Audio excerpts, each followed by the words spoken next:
चला। Good afternoon student, आपको समीकरण और समीकरण वाले चैप्टर को मैं पढ़ा रहा था। उसी चैप्टर में आगे बढ़ते हुए हम चल रहे हैं रेखीय समीकरण की। मैंने आपको 4 टाइप के समीकरण बताए थे। पहला रेखीय समीकरण, दूसरा द्विघात समीकरण, तीसरा त्रिघात समीकरण और चौथा आपको n घात या बहुघात समीकरण। ठीक है, तो n घात या बहुघात समीकरण मैं यहाँ पे आपके सिलेबस के एक चर वाले रेखीय समीकरण की बात करता हूँ। एक चर वाले रेखीय समीकरण यानी जिनमें रेखीय समीकरण मैंने आप लोगों को बताया पहले भी, यानी किसी भी चर राशि की यानी किसी भी अज्ञात राशि की घात 1 हो, किसी भी अज्ञात राशि की घात 1 हो तो उस प्रकार के समीकरण को हम रेखीय समीकरण कहते हैं। जैसे 2x प्लस 8 बराबर, ठीक है, यानी इसके अंतर्गत ये देखिए, इसके अंतर्गत जो x है, x की घात कितनी है, यहाँ x की घात 1 मान जाए क्योंकि कोई घात नहीं है, इसलिए x की घात क्या होगी, 1 होगी।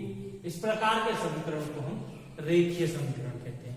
इसमें और टाइप भी हो सकते हैं, जैसे 2x प्लस 8 बराबर x, ठीक है, तो इस प्रकार के टाइप या x या इसको इस तरीके से लिखते हैं 2x माइनस 8 बराबर x, ठीक है।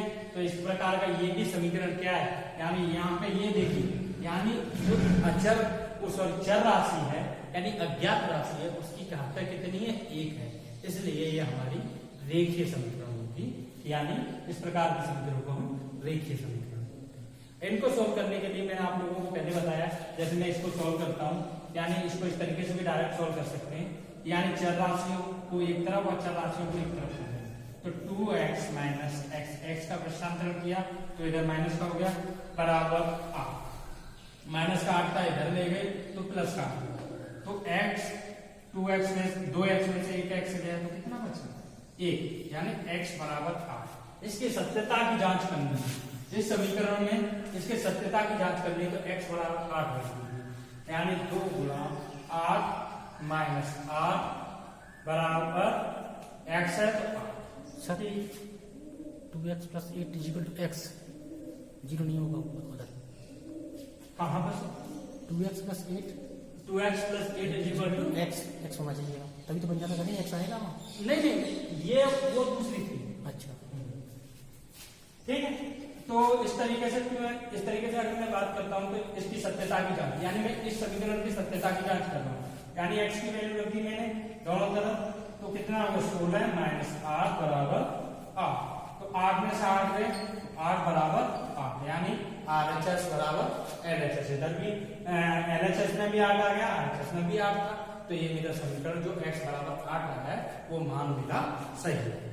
ठीक है, तो इस प्रकार से किस प्रकार के और भी इनके मेथड्स हैं, रेखीय समीकरण के किन मेथडों से हल किया जाता है उन मेथड पर चर्चा करेंगे, जिसमें पहला मेथड है आपका रतन एंड त्रुटि की।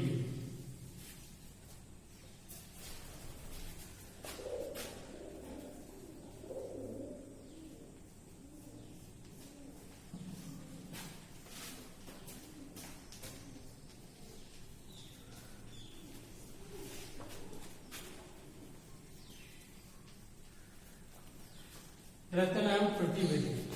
अब इसके अंतर्गत अगर हम बात करें रत्न एवं त्रुटि विधि के अंतर्गत, ये विधि का मेथड आप साइकोलॉजी के थॉर्नडाइक की थ्योरी में भी पढ़ी, उसी थ्योरी का प्रयोग यहाँ भी किया गया है। रत्न एवं त्रुटि का समीकरण को किस प्रकार से हल किया जाए, जैसे मैंने कोई समीकरण लिया 3x प्लस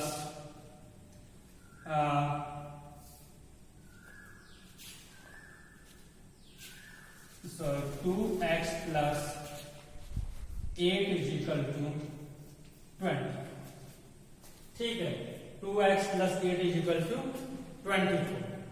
अब मुझे ये 24 लेके आना है, इसको लेके आना है, तो मुझे x की वैल्यू क्या है, तो प्रयत्न त्रुटि के अंतर्गत हम प्रयत्न करते जाएंगे जब तक हमारा आंसर ना आ जाए, x की वैल्यू सही ना आ जाए, क्या LHS का मान RHS के बराबर ना हो जाए, तब तक हम वैल्यू रख के देखते हैं। अब देखते हैं पहले, यानी x बराबर 1 रखिए। ठीक है, x बराबर 1 रखिए। 2 इंटू 2 गुणा 1 प्लस 8 बराबर 24। 2 एकम 2, 2 8, 2 एकम 2 यानी 8 प्लस 2 प्लस 8 बराबर 24। ठीक है, 8 को 10, 10 बराबर 24, तो 10 और 24 बराबर नहीं है, इसलिए LHS not equal to RHS, यानी LHS RHS के बराबर नहीं है। तो अब हम क्या करते हैं, इसी के लिए हम दूसरा मेथड यूज, तो इसी के लिए दूसरा मान लेके देखते हैं। x बराबर 2 रखने पर, तो x बराबर मैं अगर 2 रखता हूं तो 2 गुणा 2 प्लस 8 बराबर 24। ठीक है, 2 से 2 गुणा किया 4 प्लस 8 बराबर 24। और यहाँ कितना आ रहा है मेरे पास, यहाँ पर मेरे पास आ रहा है 8 और 4 12 इक्वल टू 24, जो कि बराबर। फिर आगे चलते हैं इसी क्रम में आगे चलते हैं। x बराबर 3 रखते हैं। x बराबर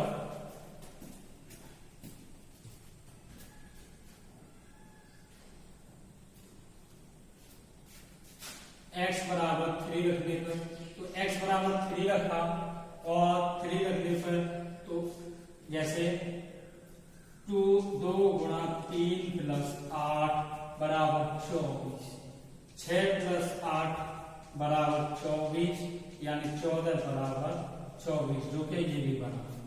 अब ये हम देखते चलते मैं इस तरीके से मान रखते चले। अब जैसे मैं एक बार, अब काफी मान छोड़ने के बाद मैं अपना मान रख के देख रहा हूँ। x बराबर 8 रखने, x बराबर 8 रखने पर, तो x बराबर 8 रखते हैं, तो 2 गुणा 8 प्लस 8 प्लस बराबर 24। 2 8 2 16 प्लस 8 बराबर 24, 24 8 और 16 24 बराबर 24, यानी यहाँ कह सकते हैं LHS बराबर RHS। तो ठीक है, इसलिए x बराबर 8 मेरा इस समीकरण का मूल होगा, x का मान 8 होगा। तो ये मेरा सही। तो प्रयत्न एंड त्रुटि विधि के अंतर्गत हम मान को रखते चलेंगे, क्रम से रखते चलेंगे, और जब तक हमारी एक्चुअल वैल्यू नहीं आएगी तब तक हम रखते चलेंगे, यानी प्रयत्न करते रहेंगे। जब तक प्रयत्न करेंगे त्रुटि होगी, फिर प्रयत्न करेंगे फिर त्रुटि होगी। उसी प्रकार के मेथड्स को इस तरीके से यूज करते चलेंगे। इसी प्रकार आगे चलते हैं, एक और क्वेश्चन इसी प्रकार का सॉल्व करते हैं। जैसे इसे नोट कर लीजिए आप।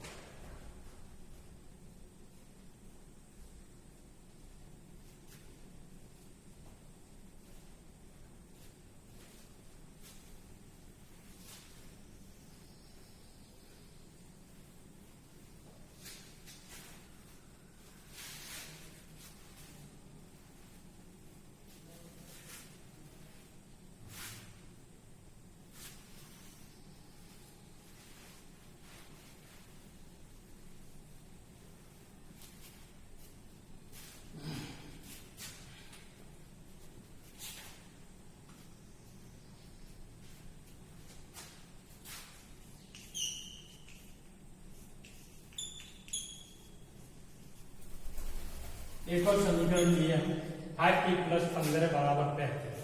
अब इसी विधि के द्वारा हम देखते हैं।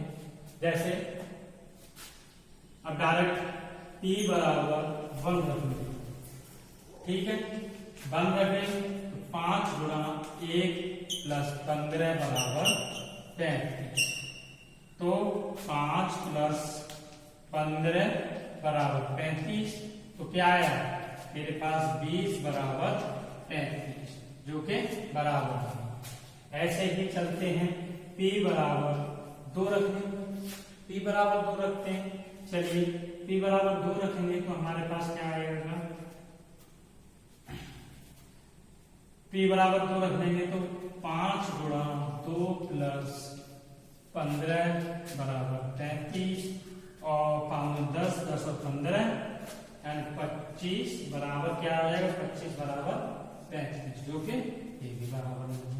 अब चलते हैं, p बराबर 3 ये मैंने डायरेक्ट कर दिया है, p बराबर 3 रखने पर तो 5 गुणा 3 प्लस 15, ठीक है, 5 गुणा 3 प्लस 15 बराबर 35, तो 5 के 15 प्लस 15 बराबर 35 और 15 कितने होते हैं, 30 बराबर 33, जो कि भी बराबर नहीं है। अब हम चलते हैं, p बराबर 4 रखते हैं, p बराबर 4 रखेंगे तो 5 गुणा 4 प्लस 15 बराबर 5 हो गए 20 प्लस 15 बराबर 35 और 20 और 15 कितने हो गए, 35 बराबर 35, तो p बराबर 4 रखने पर इस समीकरण को समझे, यानी p का जो मान आएगा वो 4। तो इस प्रकार प्रत्याम्नायण त्रुटि के सिद्धांत से हम क्वेश्चनों को हल करते हैं, यानी जब तक वैल्यू रखेंगे 1 2 3 4 यानी 4 तक वैल्यू पे पहुंचे तब जाके हमारे समीकरण को सॉल्व। तो इसे हम कहते हैं प्रत्याम्नायण त्रुटि का सिद्धांत। नोट कर लीजिए इसे।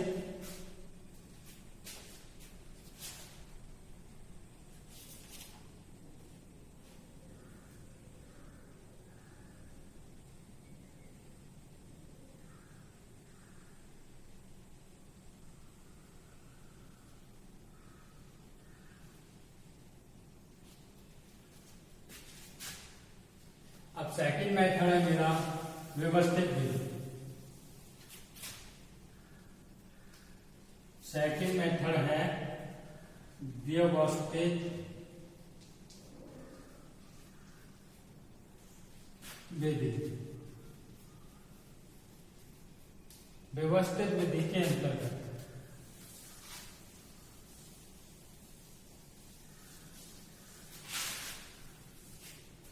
व्यवस्थित विधि के अंतर्गत हम किस प्रकार से सॉल्व करते हैं।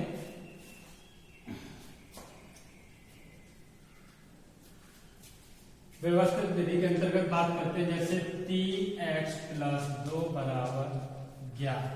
व्यवस्थित विधि के अंतर्गत इस मेथड के अंतर्गत जो ये मेरा मेथड है, इस मेथड के अंतर्गत हम ये रखते हैं कि दोनों पक्षों में कोई मान लेके, जैसे 2 ले लें, 3 ले लें, 4 ले लें, दोनों ही पक्षों में या तो दोनों पक्षों जैसे जोड़ना है तो दोनों पक्षों में जोड़ेंगे और घटाना है तो दोनों पक्षों में घटाएंगे। जैसे समीकरण इसके अंतर्गत, जैसे समीकरण के दोनों पक्षों में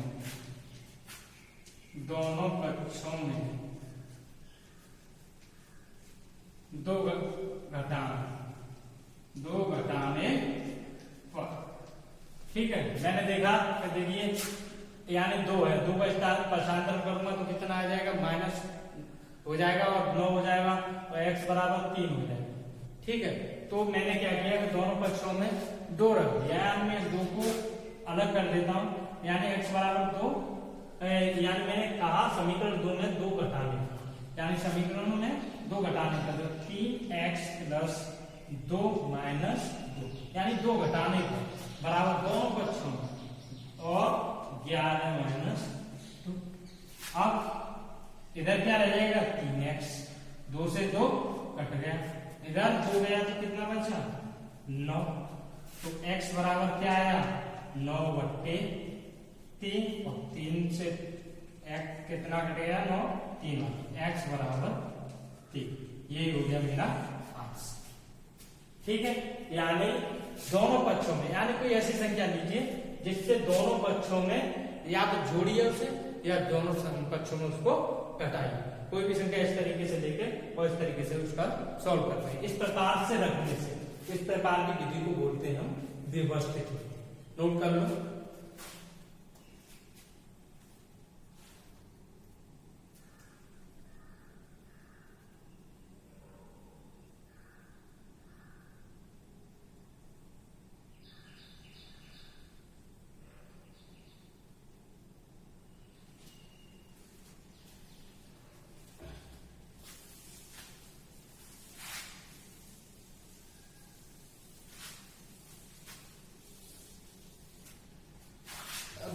करते हैं पक्षांतरण विधि की।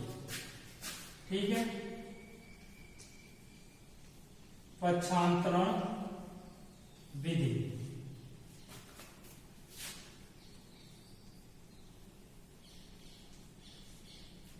पक्षांतरण विधि में यानी कोई समीकरण लेते हैं, जैसे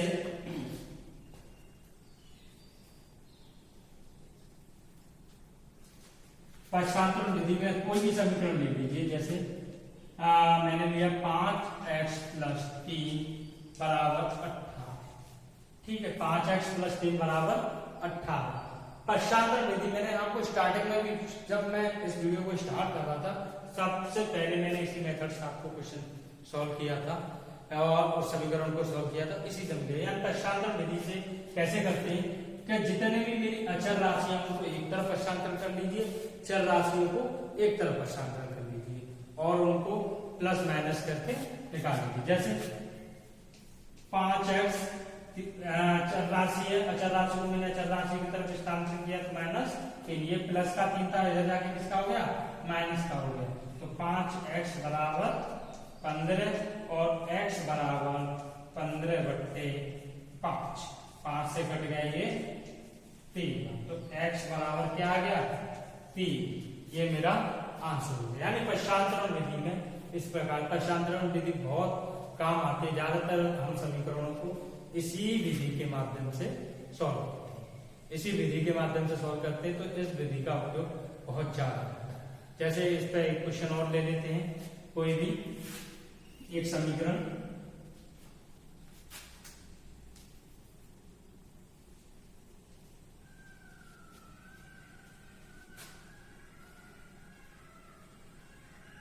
(3x - 3)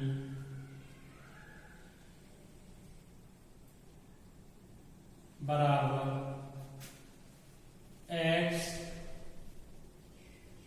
+ 11। ठीक है, x + 11।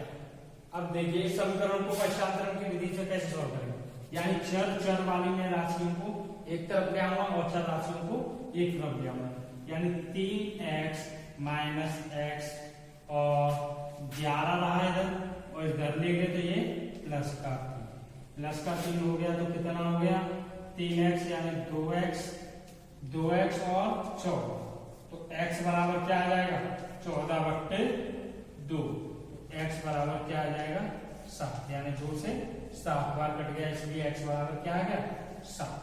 इस प्रकार से भी पक्षांतरण विधि के माध्यम से इस प्रकार से कर सकते हैं। ये दोनों क्वेश्चनों को आप नोट कर लीजिए।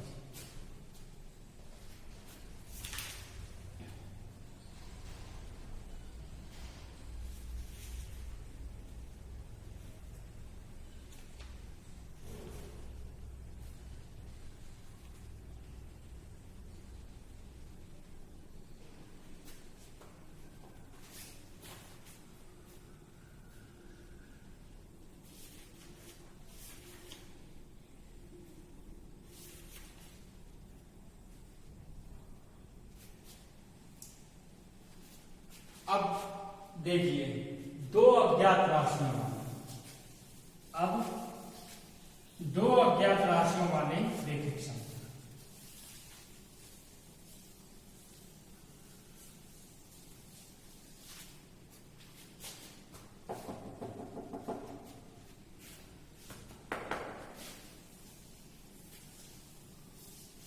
दो अज्ञात राशियों वाले रैखिक समीकरण की बात करते हैं यहाँ पे, यानी दो अज्ञात राशियों वाले रैखिक। जैसे कोई समीकरण है x + y = 8। ठीक है, ये इसके अंतर्गत ये भी चर है, ये भी चर है और ये अचर राशि है, यानी इस प्रकार इसकी भी घात 1 है और इसकी भी घात 1 है, यानी एक समान घात है, एक घात के, इसलिए रैखिक समीकरण है। पर दो चर राशि है, इसलिए इसे दो अज्ञात या दो चर राशियों वाले रैखिक समीकरण कहते हैं। इन रैखिक समीकरणों को जैसे कोई दो कॉम्बिनेशन में समीकरण देते हैं, तब इन रैखिक समीकरणों को हम या तो प्रतिस्थापन विधि के माध्यम या विलोपन विधि के द्वारा हम इनसे कुछ संबंधित क्वेश्चनों को हल करते हैं। जैसे कोई क्वेश्चन लेते हैं,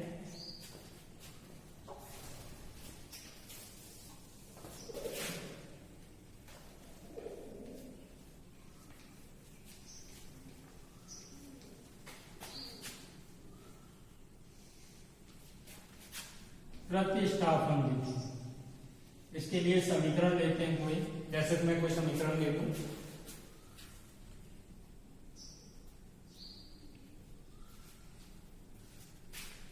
x प्लस वाई बराबर 7 और 2x माइनस वाई बराबर 5।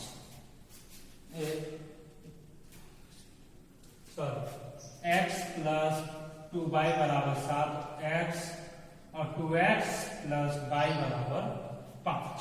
ये समीकरण है, समीकरण 1 और समीकरण 2। इन दोनों समीकरणों को प्रतिस्थापन विधि के द्वारा किस प्रकार से सही करते हैं? प्रतिस्थापन विधि के द्वारा, जैसे कोई मैं एक समीकरण के में एक ही मूल का मान निकाल के दूसरे समीकरण में रखकर दूसरे मूल का मान ज्ञात कर सकते हैं। जैसे समीकरण 1, समीकरण 1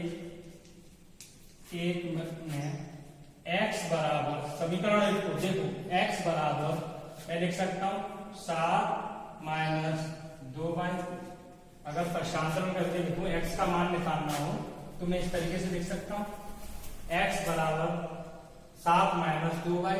अब 2y यानी क्या हो गया, ये प्रशांतरण करके मैंने x की वैल्यू निकाल दी। अब इसे x की वैल्यू को मैं किस में रखूंगा, इसे x की वैल्यू को मैं समीकरण 2 में उसका मान रख देता हूं। समीकरण 2 में देखिए, अब x का मान समीकरण x का मान समीकरण 2 में रखिए, समीकरण 2 में रखने पर x का मान समीकरण 2 में रखने पर, तो x का मान समीकरण 2 में रख दीजिए, यानी 2 क्या है, समीकरण क्या है मेरी, ये वाली 2 समीकरण, यानी 2 और x का मान क्या है, यानी 7 माइनस 2y, ठीक है, plus y is equal to 5, यानी बराबर 5।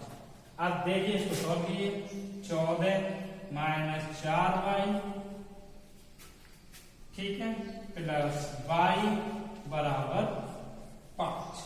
अब चर राशियों को एक तरफ कर लिए, चर राशियों को एक तरफ कर लीजिए मान निकालने के लिए पक्षांतरण के माध्यम से। तो मैंने पक्षांतरण के माध्यम से निकाला, तो माइनस 3y और 5 माइनस 4, ठीक है, 5 माइनस 4। अब 5 माइनस 3y यानी बराबर माइनस 9, माइनस से माइनस कैंसिल, और 3y बराबर 9, 3y बराबर 9, ठीक है, 3y बराबर 9, तो y बराबर कितना आ जाएगा, 9/3, 3 से काट देंगे तो कितना आ गया 3, ठीक है, y बराबर 3 आ गया। अब मुझे x का मान निकालना है, तो समीकरण 1 में y का मान रख के मैं x का मान आसानी से निकाल सकता हूं। अब x का मान निकालेंगे, y का मान समीकरण 1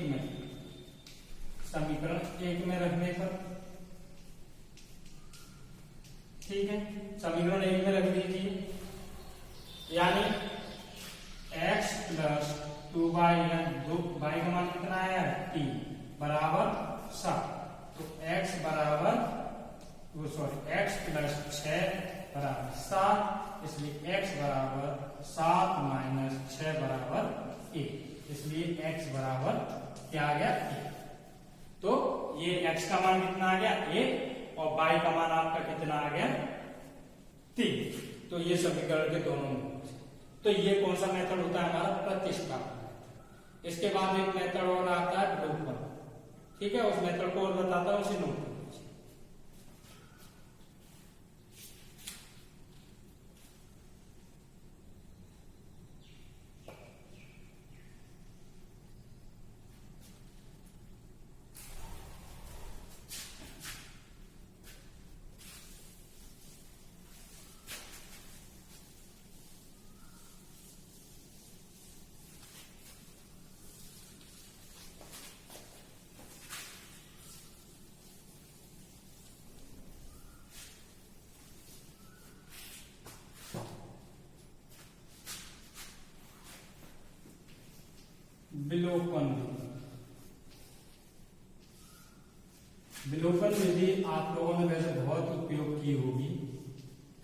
समीकरण दिए गए हैं उन दो समीकरणों को सॉल्व करना है। x प्लस वाई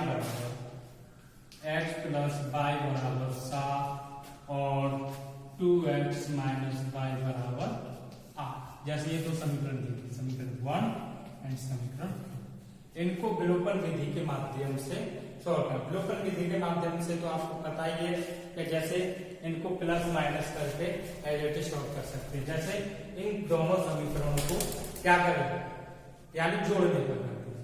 जोड़ने पे करोगे तो चिन्ह सेम रहेंगे, यानी इन दोनों समीकरणों को नीचे लिख दीजिए। समीकरण 1 व 2 को जोड़ने ठीक है। x प्लस वाई बराबर 7 और 2x माइनस वाई बराबर 8। जोड़ने में इनके कोई भी चिन्हों का परिवर्तन नहीं होगा, अगर घटाना हो तब इनके चिन्हों का परिवर्तन। तो दे वाई बराबर, अब देखिए वाई से वाई क्या हो जाएगा, कैंसिल हो जाएगा। मेरे पास क्या हो जाएगा 3x बराबर 8 और 7 15। तो x बराबर मेरे पास क्या आ जाएगा, इसलिए x बराबर क्या आ गया, यानी x बराबर 3x बराबर 15 है, तो x बराबर क्या हो जाएगा 15/3 और 3 से काट देंगे 5, तो x बराबर 5। यानी मेरे पास x की वैल्यू क्या आ गई, x बराबर 5 आ गया। वही x का मान समीकरण 1 या 2 किसी में भी रख दीजिए और आंसर आ जाएगा, तो y का मान आ जाएगा। तो बस x का मान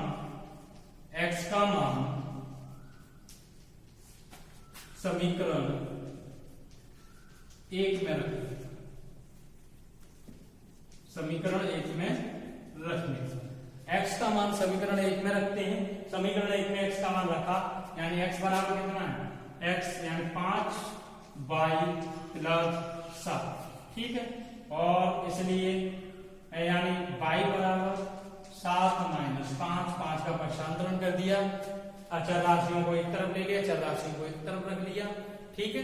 और पक्षांतर किया और 7 में से 5 गए तो कितने बचे, 2, यानी y बराबर 2। इसलिए x बराबर कितना आ गया मेरा पास 5 और y बराबर मेरे पास आ गया।